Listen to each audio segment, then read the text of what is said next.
Advocate જીજી Ahir આજરોજ Mahuva additional district અને sessions જજ સાહેબ શ્રીએ નામદાર કોર્ટ દ્વારા જે બગદાણાના ચર્ચિત પ્રકરણ જે જયરાજ આહિરને જામીન મુક્ત કર્યા છે અને યોગ્ય શરતોને આધીન. આમ તો આ ઇસ્યુ આખો જે છે આપ જુઓ છો કે કંઈ ને કંઈ અસામાજિક તત્વો દ્વારા કે બીજું ત્રીજું કરીને પોલિટિક્સ કરીને ખોટી હોહા કરીને સોશિયલ મીડિયામાં ચકચારી બનાવી દેવામાં આવેલ છે. પણ અંતે નામદાર કોર્ટે વચગાળાની રાહતના ભાગરૂપે તમામ આરોપીઓને આજરોજ જે છે તે જામીન મુક્ત કરેલા છે. અને એમાં મહત્ત્વની શરત, આમ તો કાયદાનો પ્રિન્સિપલ છે કે ન્યાયતંત્રની ગરિમા જળવાય એવા હેતુથી ન્યાયતંત્ર ઉપરની કે કોઈ ન્યાયિક ચુકાદાઓ ઉપરની કોઈ ટીકા ટિપ્પણી કરવાનો કોઈને અધિકાર નથી હોતો. તેમ છતાં પણ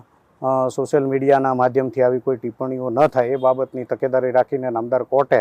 આરોપીઓને જે છે તે જામીન મુક્ત કરતી વખતે પાયાની શરત રૂપે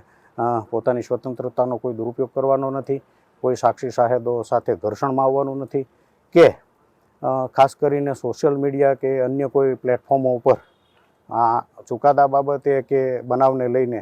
કે કોઈ ચકચાર જગાવવાની નથી. અને આપના માધ્યમથી એ પણ કહેવા માગું છું કે હવે જ્યારે આજે અત્યાર સુધીના એસઆઈટી દ્વારા ધરપકડ કરવામાં આવેલા તમામ આરોપીઓ જ્યારે જામીન મુક્ત થઈ ચૂક્યા છે, ઇવન ગઈકાલે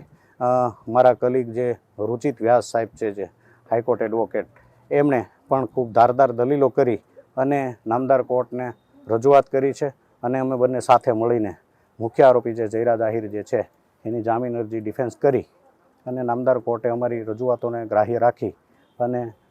અગાઉ જે 2 તારીખના રોજ જે આરોપીઓને જામીન મુક્ત કરવામાં આવેલા હતા એની પેરિટીનું ગ્રાઉન્ડ ઉપર લાભ આપી અને હાલ નામદાર કોર્ટે તમામ આરોપીઓને જામીન મુક્ત કરેલ છે. અને આપના માધ્યમથી કહેવા માગું છું કે બંને સમાજ કે અન્ય કોઈ પણ સમાજના લોકોએ હાલના જે નામદાર કોર્ટના ન્યાય નિર્ણય ઉપર કોઈ પણ ટીકા ટિપ્પણી કરવી ના જોઈએ અને સમાજની અંદર ભાઈચારો અને સુલેહ શાંતિ જળવાય, કાયદો અને વ્યવસ્થા જળવાય તે તંત્રએ પણ તકેદારી રાખવાની જરૂર છે. અને સોશિયલ મીડિયાના જુદા જુદા પ્લેટફોર્મો ઉપર પણ નિયંત્રણની જરૂર છે. આટલું એક એડવોકેટ તરીકે મારું નમ્ર સૂચન છે.